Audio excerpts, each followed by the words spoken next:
shown during this period of the coronavirus pandemic adversely affecting the global socio-economic space. The COVID-19 pandemic is placing unprecedented strain on families and working life, an EU study has shown, with more than a fifth of people who now work at home in households with younger children struggling to concentrate on their jobs.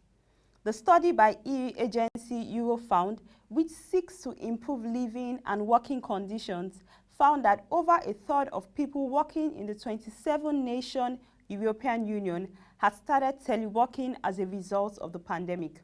Of those, 26% live in households with children under 12 and a further 10% with children aged from 12 to 17. Of those living with younger children, 22% reported difficulties in concentrating on their jobs all or most of the time. That compared with 5% of households with no children and 7% with older children. Georgia will end the state of emergency it declared over the new coronavirus on May 22nd, Prime Minister Giorgi Gakari has said. The South Caucasus country of 3.7 million, which has registered 671 cases of the coronavirus and 12 deaths as at today, introduced the state of emergency on March 21st and extended it on April 21st. The state of emergency entails a night curfew from 9 p.m. till 6 a.m., closure of restaurants, cafes, and most shops, a suspension of public transport, and a ban on gatherings of more than 3 people. Grocery stores, pharmacies, and petrol stations remain open. Austria has struck the same border opening agreement with Switzerland and Liechtenstein as the one it previously announced with Germany to fully allow travel from June 15th, Austrian Chancellor Sebastian Kurz has said. We have reached an agreement with Germany, Liechtenstein and Switzerland, namely a significant easing from today and a full opening of borders from June 15, he said in a news conference, adding that talks were underway with its Eastern European neighbors. The Czech Republic has said it would allow gatherings of up to 300 people later this month as coronavirus infections remain among the lowest in Europe.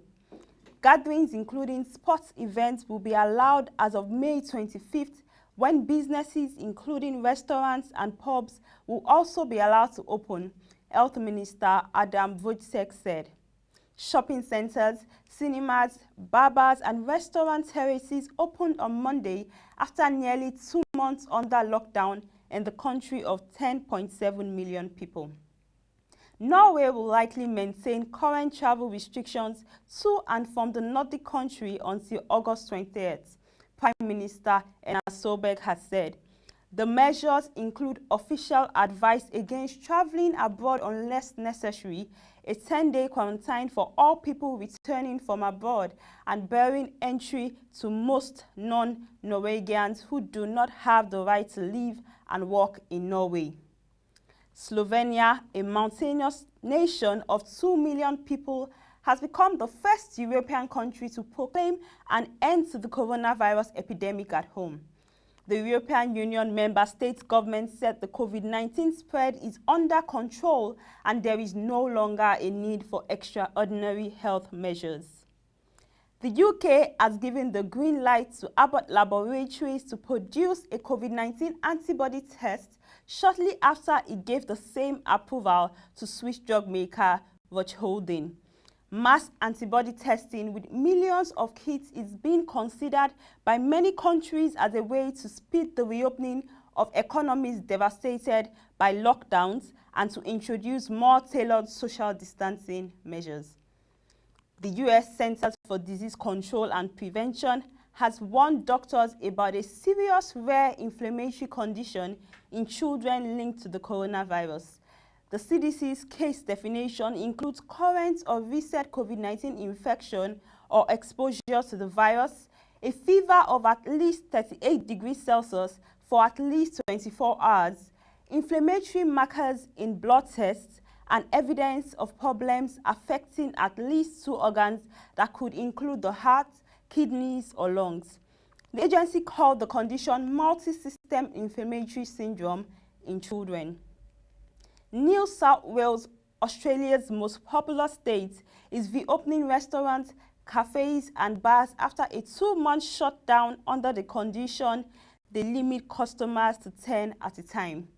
Gladys Berejiklian, Premier of New South Wales, has cautioned people to remain vigilant and maintain social distancing.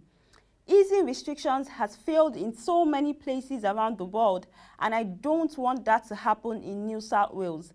I want people to have a personal responsibility for the way we respond, Berejiklian told news reporters in Sydney.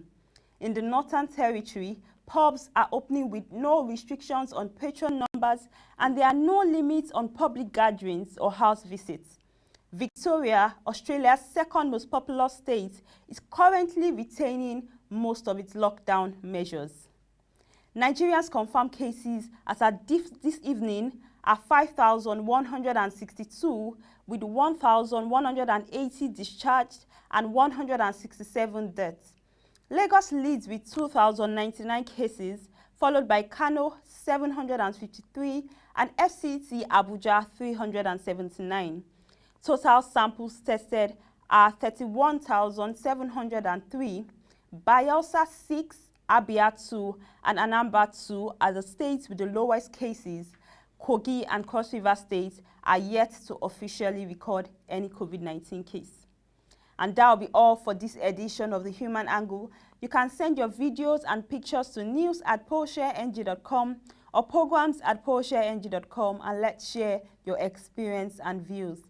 Visit our website www.polshareng.com to get more updates from our news stories and videos. Also follow our social media platforms showing on the screen for further updates on our market reports. Join us by 9 p.m. for our 9th segment, which will be streamed live on our YouTube, Facebook and Twitter channels. Till next week, thank you for watching and do stay safe.